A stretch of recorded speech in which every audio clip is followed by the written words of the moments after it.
नमस्कार. ड्रायव्हित भावमध्ये आपल्या सर्वांचं स्वागत आहे.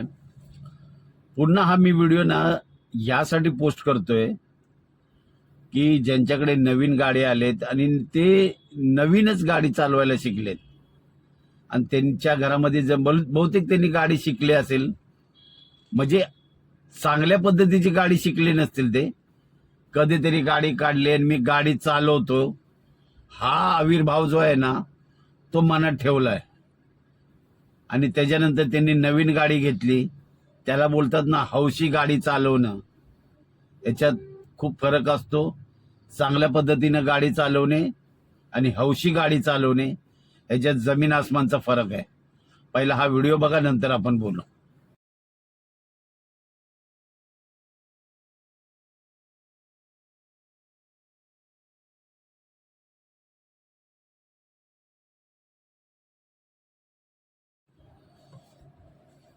थोड्या प्रमाणात तुम्ही गाडी चालवता, चारचाकी गाडी चालवणे, कुठलंही वाहन चालवणे हे सायकल चालवण्यासारखं नाही. का सांगतो?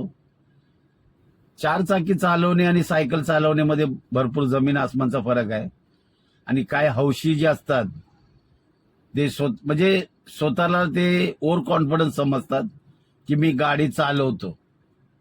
आणि या हौशीपोटी ती लोक, काही परिवारात गाडी घेतली जाते, नवीन नवीन गाड्या घेतात आणि त्या हौशीमध्ये ते हौस की मी गाडी काढतो ना, नवीन गाडी आहे.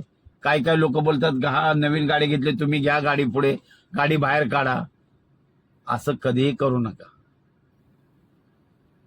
ती काही छोटी मोठी वस्तू नाही, 1000-500ची, लाखो रुपयाची वस्तू आहे ती. तुमच्या मेहनतीचा पैसा येतो.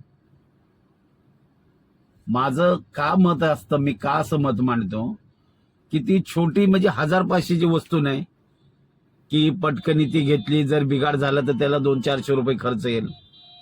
त्याच्यासाठी आपण मेहनत केलेला असतो, तो पैसा जमा करून तुमचं ते स्वप्न असतं ते साकार झालेलं असतं गाडी घेण्याचं.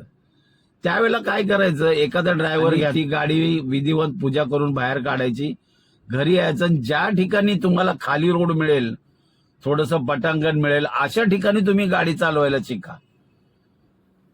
हौस आहे म्हणून गाडी त्या शोरूम मधून बाहेर काढायची आणि असं उद्घाटन जर करायचं असेल तर माझं तर मत आहे असं काम करायचंच नाही. जर तुम्हाला गाडी चालवण्याचं पूर्ण प्रशिक्षण नसेल ना, तर त्या स्टेअरिंगच्या सीटवर बसणं 100% चुकीचं आहे.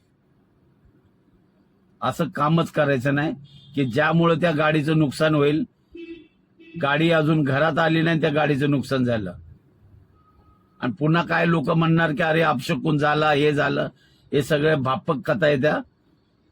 ही आपली चुकी आहे. सर्वात मूर्खपणा हा आपला आहे. तुम्हाला काय वाटतं ह्या व्हिडिओबद्दल नक्की कमेंटमध्ये सांगा.